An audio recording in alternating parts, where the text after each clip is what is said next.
Alright, what's going on everyone? Today we are upgrading another Foundation starter deck, and today it is the Interdeck Name deck, also known as the Reckless Raid deck. So I don't know if this is going to be in the starter decks. I'm doing this pretty early, as you can tell by the fact that we still have the no name glitch. They're supposed to update these eventually, so I might be doing all of these for no reason, but we're going to clone this. And we are going to be upgrading this on a budget. We will not be using rares. We will not be using mythics, which means there is going to be plenty of room for improvement. I have to do all this because of weird reasons. I haven't actually explained it in any of these videos. So basically, if you had 4 copies of a card, it wouldn't craft the foundation version, but it would put the foundation version in the deck. So I have 4 copies of the card, so it put this in the deck, and then it shows as it's weird. I don't know. What the heck is this deck? It is a raid deck. I mentioned that we're not using rares, right? It's a raid deck. So what's raid? We get benefit from attacking. We attack, we get a benefit, we get cards. We attack, we get to deal 2 damage. We attack, we get a counter, right? We want to attack. We want to attack and attack and attack. And we have these for some reason. I don't know why these are in the deck. And then we have things that make it easier to attack, like flying. That's why this is here. It's a flyer that can attack to trigger raid. And we have turn blockers off. We have this for some reason. There's a lot of cards that I just don't get. Like, why is this here? I don't know. Why is this here? What? I mean, I guess we can just throw it away. Like, we get a card out with this card, and then we just attack with the trigger raid once? Bad. Don't like it. But that's the idea. We want to attack, and get benefit from it. There are some very, very cool cards for this archetype, namely Perforating Artist, 3 mana, 3/2 death touch at the beginning of our end step. If we attacked, each opponent loses 3 life, so that's 6 every turn on 3 mana if it hits, unless they sacrifice a permanent, a non-land, or discard a card. That is so much value. Holy crap. So good. We just need to trigger it consistently, and that's what we're going to be fixing. We're going to be adding 2 more of these, because this is like the best card in this archetype, alongside a card that we unfortunately can't add to the deck because it's rare. But this is also, if you want to build a non-budget version of this deck, you're probably playing this, but it's rare. We'll talk more about rares at the end of the video, but Perforating Artist, it's very good. We're going to be adding more. In fact, let's just start with that. Let's take out Gorehorn Raider for some of these. So we have 5 mana, 4/4. Not very good. When it enters, if we attacked, deal 2 damage to any target. This would be amazing if it was like a 3 mana 3/3, even like a 3 mana 3/2 that did this. I'd say it would be pretty good. But on 5 mana for a 4/4 that just deals 2 damage, it just feels very underwhelming. This, on the other hand, we played on turn 3. It has Death Touch, so it can be a sort of removal spell. And every single turn, making the opponent sacrifice or discard or lose 3, it's crazy. So we're going to take one of these out. This is the best card in this. Even in non-budget, all rare builds, you play 4 of these. It's like a staple in this archetype. So we're going to take out one of these as well. I mean, this is, it's awkward. 4 mana, 5/2. It does get a card. When it enters, if you attacked, you exile 2 cards off the top of your library. You pick one, and until the end of your next turn, you get to play it. It's fine. We do have some big stuff. Like, you wouldn't want to play this. Where'd it go? It's over here. You wouldn't want to play this on turn 4 because you could hit a 6-drop and then not be able to cast it. I mean, that's pretty low likely, but it's really clunky as a 4 mana 5/2, and this thing is just crazy good. I just want 4 of them. I shouldn't need to justify this. It's so good. We'll go to 1 of these. We'll go to 4 of these.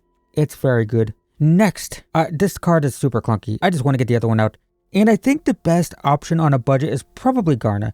Now, on a non-budget, I'd be going with Sheoldred probably, right? Sheoldred, of course. But on a budget, this is a 4 mana 4/3 uncommon. When another creature you control dies, you draw a card if it was attacking, and if it wasn't attacking, like if you block, it deals 1 damage to each opponent. So this allows us to attack, right? That's what we're doing. We're attacking and we're raiding and we're attacking. And if our opponent can block stuff, then we just get more cards. So on a budget, I think this is fine. And it's a 4 mana 4/3 with this effect is much better than a 4 mana 5/2 with this stuff that it can be okay, but it can be a little clunky as well. So I just want to take out one of these. We'll go up to 3 of these. What? How's that pop? Oh. It's the foundation thing. Yeah. Sorry. This is. Let me just do. We'll just do this. 3 of these. There we go. See, there. I don't know. Okay, 3 of those. We got it. Next, Fanatical Firebrand. Why is this in the deck? It does have haste, so that's good. It can help trigger raid. It can deal 1 damage, so it can blow up a blocker to help trigger. I don't get it. What we're gonna play, man. When's the last time you thought about this card? Phoenix Chick. This is actually very good in these decks. It's a 1 mana 1/1 flying haste again. Very useful for triggering raid, because if we have like this sitting on the battlefield by itself and we top deck this, we can play it attack immediately to trigger this, right? Very good. When you attack with 3 or more creatures, you can pay 2, return it to the battlefield, so that can help continuously trigger raid. And the important thing here, flying. Flying means against most decks, you'll be able to attack with this every turn. You can have games, I've had games where I've had Perforating Artist just sitting on the battlefield and my opponent has like 3 or 4 creatures and I just attack with the Phoenix Chick every turn to trigger the raid every turn. And that's it. I'm just like, take 1 and then sacrifice something. Then take 1 and sacrifice something. Then take 1, then sacrifice something. It's pretty cool. This, on the other hand, I mean, it was played in Red Aggro and Original Ixalan a few years ago, but I want the flyer. Flyers are so important. It's why this card is in the deck. We want flying to attack consistently to trigger this and all the raid stuff, right? All of this. So, Frenzied Goblin, these are the same concept. 1-drops that try to attack every turn. This, when it attacks, you can pay 1 so a creature can't block. That can be very good, because if the opponent has 1 creature, you can attack with this, make it not be able to block, and you can attack with this, because now you know it's not going to get blocked. But once the opponent has like 3 or 4 creatures, making a single one of them not block doesn't do much, and then this just dies, because it has to attack to do that. So, I'd rather just have a flyer that can, if I can push the freaking button, that can just attack every turn. This is only here because attack, right? Attack every turn, take 1, while triggering this and making sure this gets a counter and getting a card here and all that stuff, right? Next, Burglar Rat. I don't know why it's in the deck, but you know, can you guess what this... Guys, it's a 2-drop, it's a 1/1, it makes the opponent discard. And I just talked about how good flyers are. This is a good test.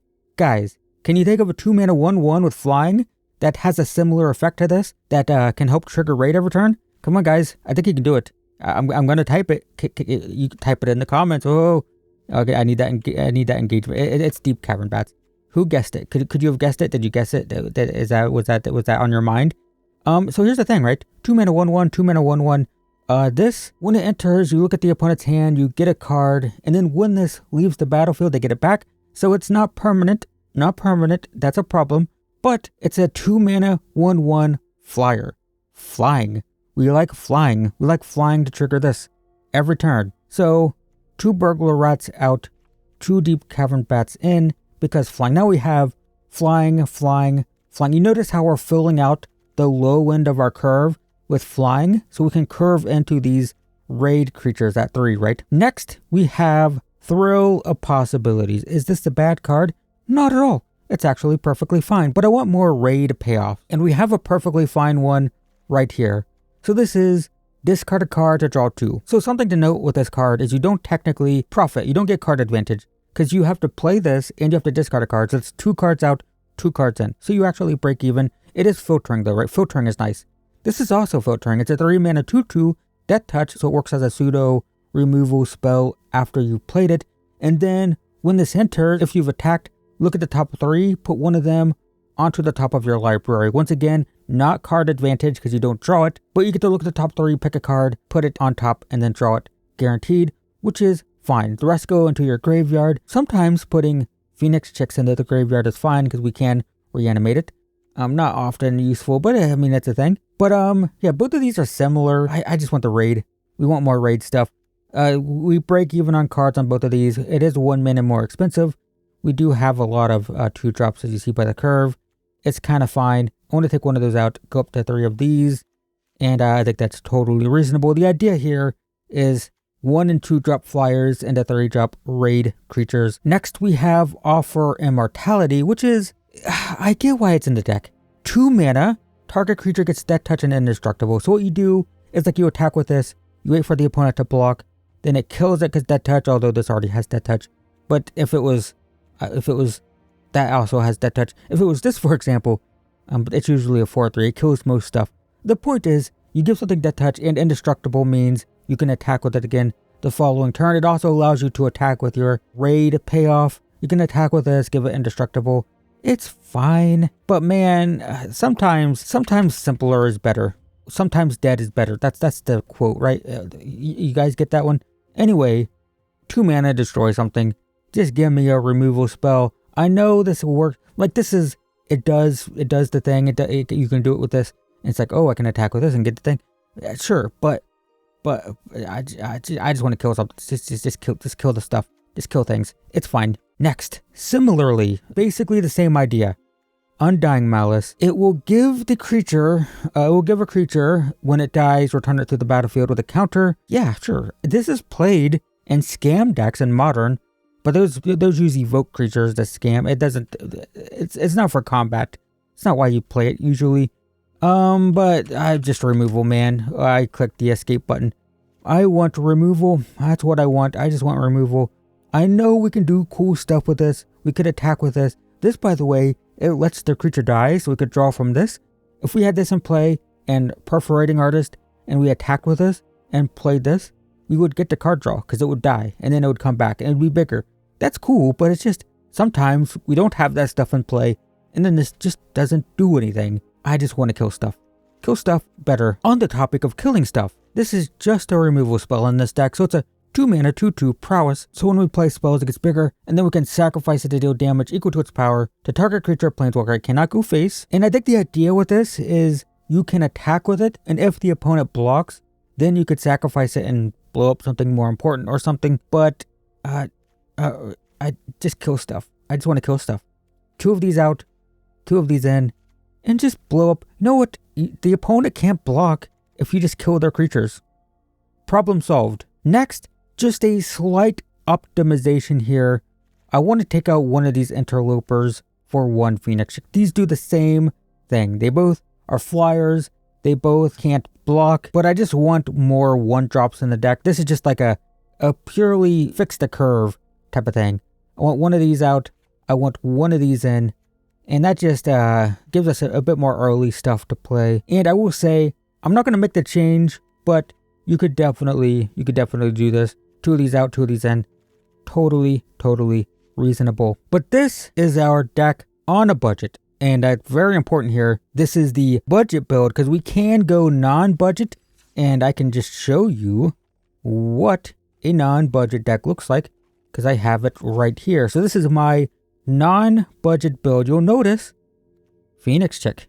We got Deep Cavern Bats. We've got Alicia. I took out the Garners for Shieldred.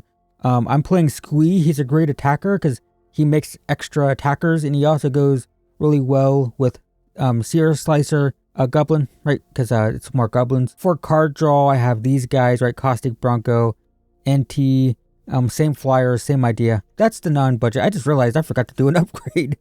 I have one more. I have one more upgrade. My god, that's not our finished deck. I want to take this out. How did I forget this? I guess this is sort of optional. It's sort of optional. 2 mana. Attacking creatures get +1/+0. Fine. This, we're going to look at the right side, Defaced Gallery. 2 mana. Whenever you attack, attacking creatures get +1/+0. Now, these are slightly different. If we attacked, for example, if we attacked with creatures, and then one of those made a token, just like I just showed you with Squee, it all makes sense now. So if we had this card in our deck, if we made that the token would come into play, wait, you could stack the triggers. No, that would still work. You could stack the trigger so the token goes into play first. Look, the point is, there is a precedent that maybe if you made tokens that were tapped and attacking after this triggered somehow, though I think every instance of that you could stack the trigger so the token would go into play first. But the point is, this always gives attacking creatures +1/+0, and this is a trigger. It's always gonna, look, it's always gonna be the same. It's always gonna be the same. It's 2 mana, your attackers get +1/+0. It's 2 mana, your attackers get +1/+0. They're the same. But you also have the benefit of the left side, which is when you unlock it, you exile 2 cards and you can play them until the end of your next turn. That's not crazy for 3 mana, but it's free. You get the same enchantment, 2 mana your stuff gets bigger, 2 mana your stuff gets bigger, but you're just getting this free enchantment on top of it. So we'll take one of these out. We're going to put one of those in. We're going to talk about rares, and I already talked about it.